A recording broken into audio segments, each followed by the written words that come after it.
जिन्ने भी नून लीग के मेहमान साडे को आ रहे हैं आजकल वो कह रहे जी कश्मीर च भी पीटीआई ने धांधली की है तो दसो की मसला की मैं तुम्हें अभी समझाता हूँ। वो एक टीचर सी वो क्लास ना पढ़ा रही सी तो नाल ही सवाल पूछती बेटा बताओ ताजमहल कहाँ पे है।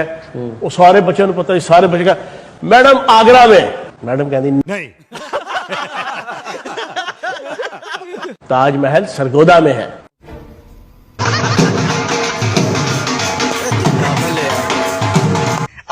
बच्चे परेशान घर गए मां प्यो ने दसिया वालदैन परेशान हो गए कि इतनी नालायक। सारे आ गए अगले दिन सुबह टीचर को कहने लगे ये आप क्या पढ़ा रही हैं।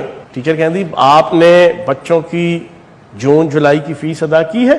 नहीं तो टीचर कहती जदों तक जून जुलाई की फीस अदा नहीं होएगी ताजमहल सरगोदा ही रहेगा।